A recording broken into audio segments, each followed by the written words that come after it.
For years, American businesses have risked running out of critical minerals during market disruptions. Today, we're launching what will be known as Project Vault to ensure that American businesses and workers are never harmed by any shortage. That was President Trump launching Project Vault, a strategic reserve to build on America's rare earth and critical minerals supply, be less reliant on China. Italy is now vowing to support the project as Deputy Prime Minister Antonio Tajani is expected to attend the Critical Minerals Ministerial with Secretary of State Marco Rubio and Vice President J.D. Vance today in Washington, where more than 50 nations will gather to discuss critical mineral supply chains and how collaboration will benefit technological innovation, economic strength, and national security. Joining me now, the man himself, Italian Deputy Prime Minister and Minister of Foreign Affairs and International Cooperation, Antonio Tajani. Minister, great to see you. Welcome back. Good morning. Good morning, Maria. Good to see you. It's a pleasure to stay with you this morning. Always a pleasure. And I want to get your take on the importance of this critical minerals supply project, because we know that Communist China has already been holding many nations hostage, not just the United States, but also Japan, in terms of the flow of rare earth minerals, which are so important to things like electronics, but more importantly, military equipment. This is a very important meeting at political level, at economic level. Today in Washington, Italy will want to work with the Americans for having a common strategy on raw materials, because Italy is an industrial country, the second most important industrial country in Europe, the fourth on trade in the world.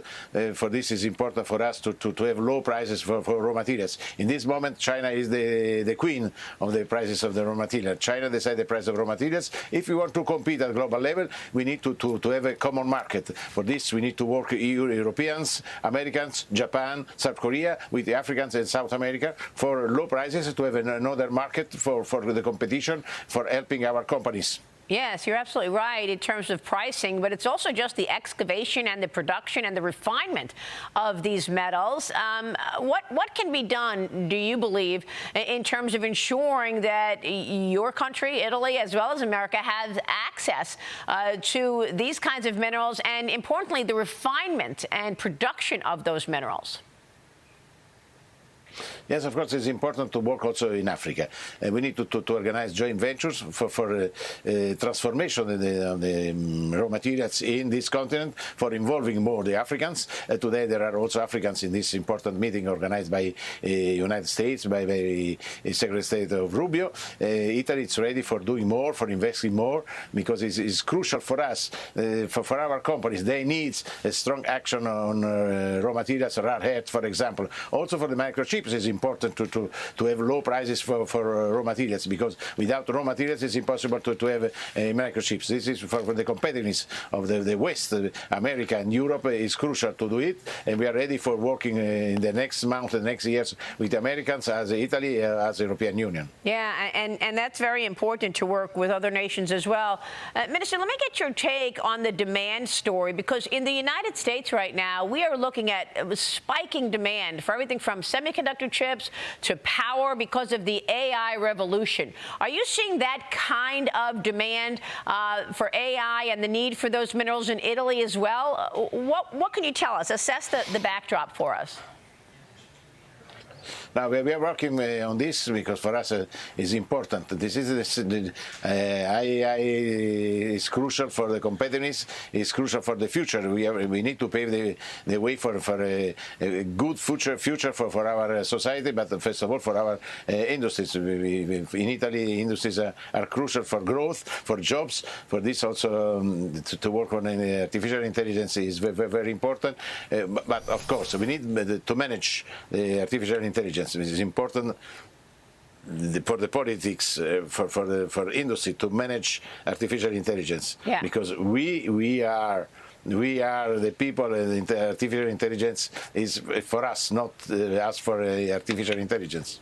Of course. Let me switch gears, ask you about defense spending, which is another major topic of conversation between our two countries. I just spoke with U.S. Ambassador to NATO, Matthew Whitaker, on defense spending, and when he's looking at NATO countries, where the strength has been in terms of meeting that 5% goal, 5% of the GDP spent on defense defense, which, of course, secured by President Trump. Watch this.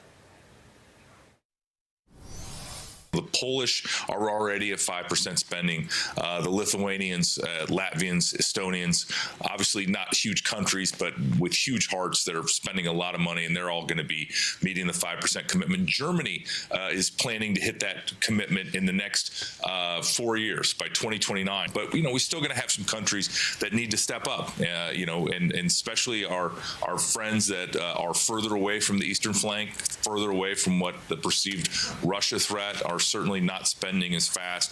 But, ultimately it's about the capabilities. Are we ready to fight tonight?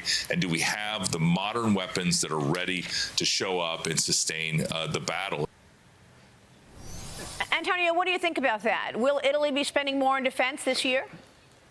Yes, of course. Of course, we are involved in this strategy. We need to strengthen the European pillar of NATO. For this, we will spend more for our security. This is crucial. If we want to achieve peace in the world, we need to balance this situation, to have more defense, more security in Europe for in defense of peace. This is our engagement. Italy will do the best for achieving this goal. We want to cooperate with the Americans inside NATO, because for us the transatlantic relations are crucial, also in defense sector. Also in industrial defense sector, we want to work all together inside the European Union, but also with the Americans for having a strong strategy in the industrial defense policy. And of course, national security is economic security and vice versa. Italy beat expectations for economic growth in the fourth quarter of 25 and has been seeing a stronger backdrop there. What are you expecting in terms of the economic backdrop in Italy this year? But I think I am optimistic because the situation is positive. Less unemployment is a good result. Spread also is good, with the difference between Germany and Italy. For this, we are working hard for less taxation, but also for a strong industrial policy. And also this strategy on raw materials is part of our strategy for a strong industrial policy. But we need an European industrial policy, an Italian industrial policy for stopping unemployment. This is crucial, but the economic situation is good in Italy. But we need to do more, but the Italian government is strongly engaged on this. And of course, Minister Tajani, we also have the Olympics set to begin in Italy this Friday, the opening ceremony coming this Friday. That has to be an economic jolt for the country. Is Italy ready? Yes, of course. We are ready for hosting also the American delegation with Vice President Vance, Secretary of State Rubio. They are welcome in Italy.